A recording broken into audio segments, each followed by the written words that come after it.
Welcome to Fortune Forecast. I am Daisy Raisler, your hostess. And if you have subscribed to my channel, thank you so much and welcome back. So we have been going through this book, The Power of Concentration by Theron Q. Dumont.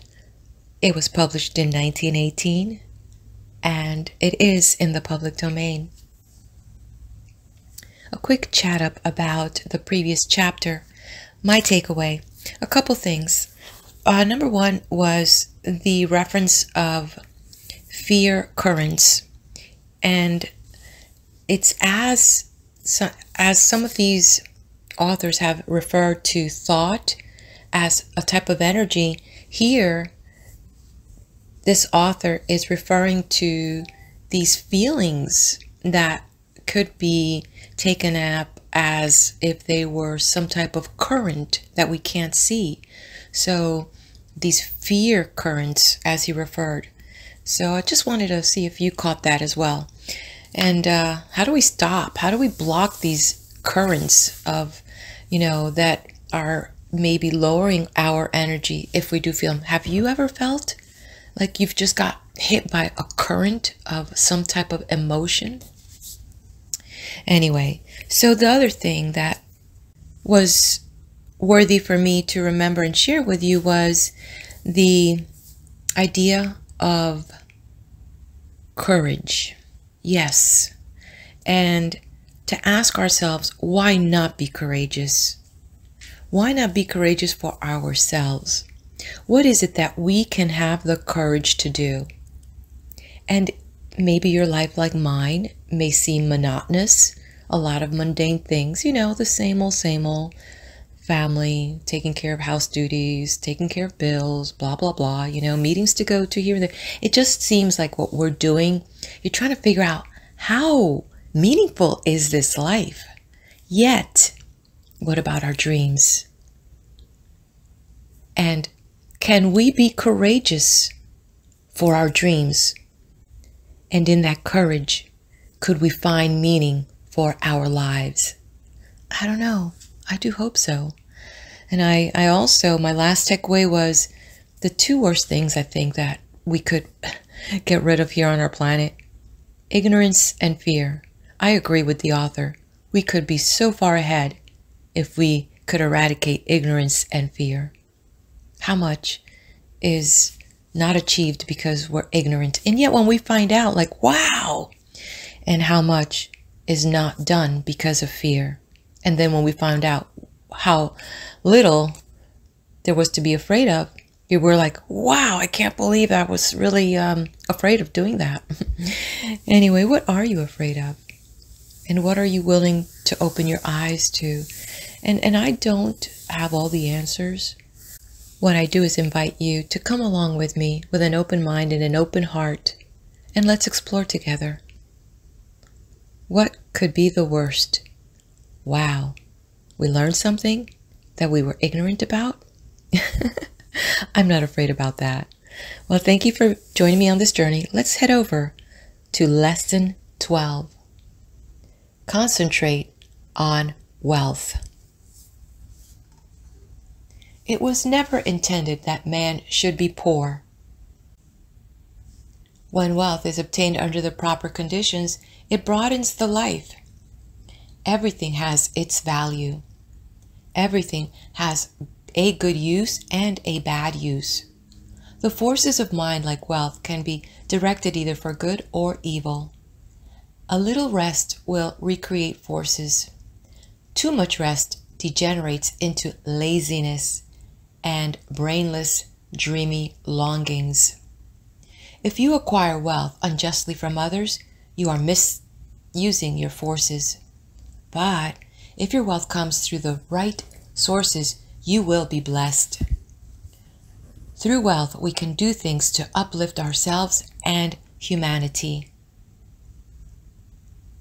Wealth is many persons' goal. It therefore stimulates their endeavor. They long for it in order to dress and live in such a way as to attract friends. Without friends, they would not be so particular of their surroundings. The fact is, the more attractive we make ourselves and our surroundings, the more inspiring are the influences. It is not conducive to proper thought to be surrounded by conditions that are uncongenial and unpleasant. So, the first step toward acquiring wealth is to surround yourself with helpful influences. To claim for yourself an environment of culture, place yourself in it and be molded by its influences. Most great men of all ages have been comparatively rich. They have made or inherited money. Without money, they could not have accomplished what they did. The man engaged in physical drudgery is not likely to have the same high ideals as the man that can command comparative leisure. Wealth is usually the fruit of achievement. It is not, however, altogether the result of being industrious. Thousands of persons work hard who never grow wealthy. Others, with much less effort, acquire wealth. Seeing possibilities is another step toward acquiring wealth. A man may be as industrious as he can possibly be. But if he does not use his mental forces, he will never be a laborer, to be directed by the man that uses to good advantage his mental forces. No one can become wealthy in an ordinary lifetime by mere savings from earnings. Many scrimp and economize all their lives, but by so doing waste all their vitality and energy. For example, I know a man that used to walk to work. It took him an hour to go and an hour to return. He could have taken a car and gone in 20 minutes. He saved 10 cents a day, but wasted an hour and a half.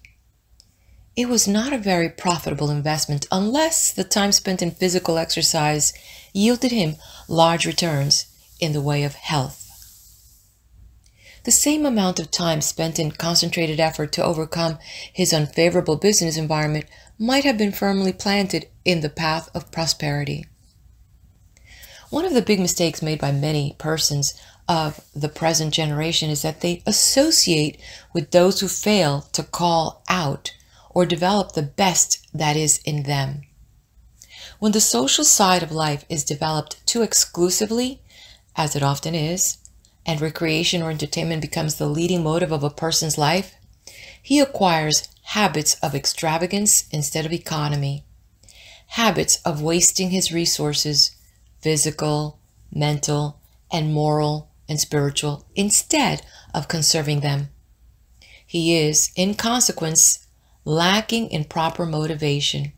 His God-given powers and forces are undeveloped, and he inevitably brings poor judgment to bear upon all the higher relationships of life, while, as his financial fortunes, he is ever the leaner, often a parasite, and always, if opportunity affords, as heavy a consumer as he is a poor producer. It seems a part of the tragedy of life that these persons have to be taught such painful lessons before they can understand the forces and laws that regulate life.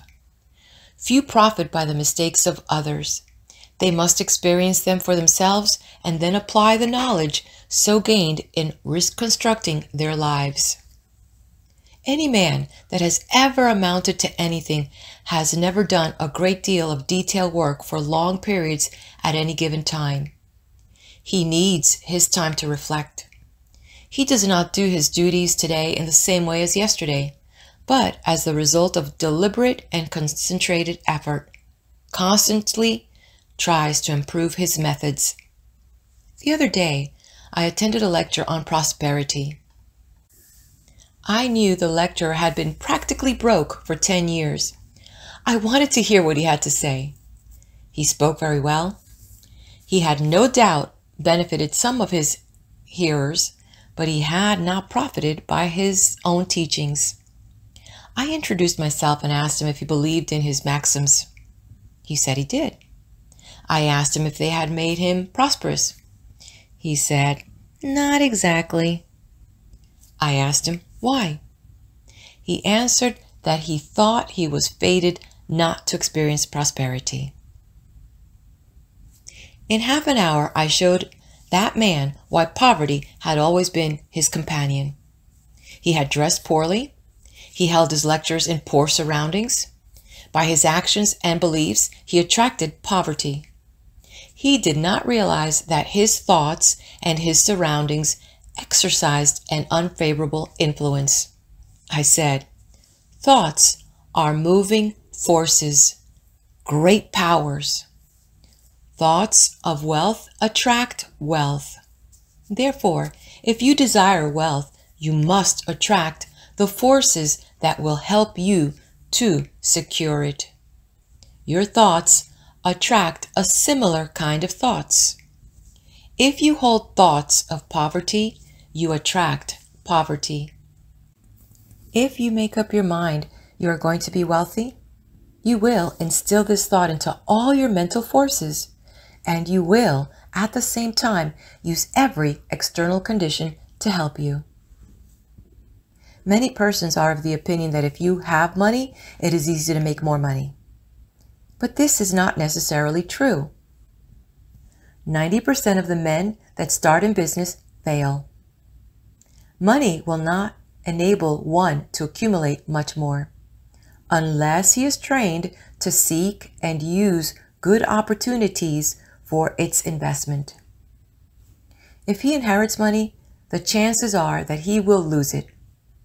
While if he has made it, he not only knows its value, but he has developed the power to use it as well as to make more of it if he loses it. Business success today depends on foresight, good judgment, grit, firm resolution, and settled purpose.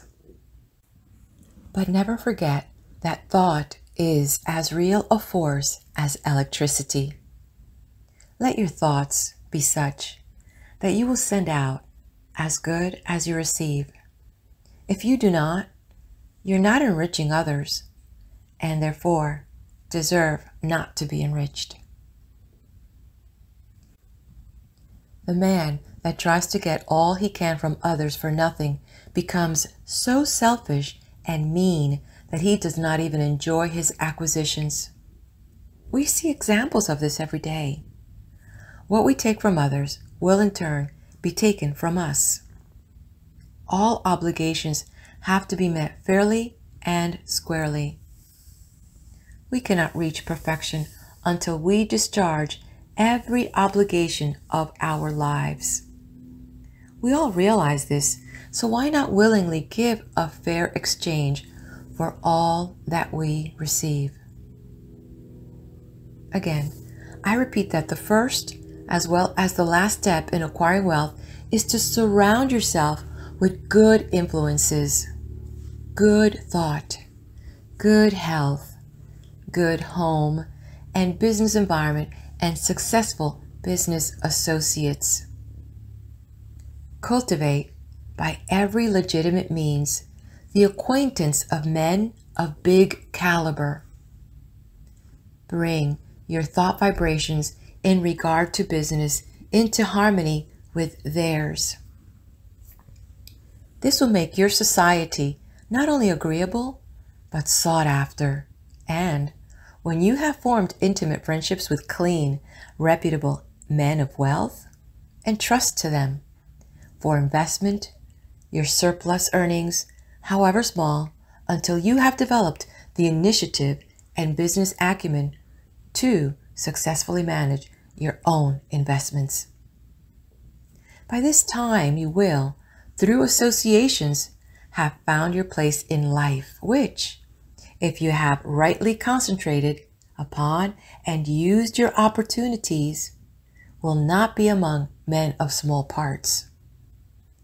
With a competence secured, you will take pleasure in using a part of it in making the road you traveled in reaching your position easier for those who follow you.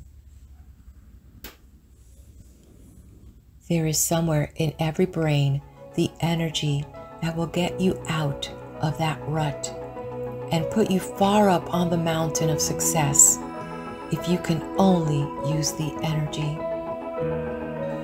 You know that gasoline in the engine of an automobile doesn't move the car until the spark comes to explode the gasoline. So it is with the mind of man. We are not speaking now of men of great genius, but of average, able citizens. Each one of them has in his brain the capacity to climb over the word impossible and get into the successful country beyond. And hope, self-confidence, and the determination to do something supply the spark that makes the energy work. And this concludes Lesson 12. Okay, my dear one, join me in the next video for Lesson 13.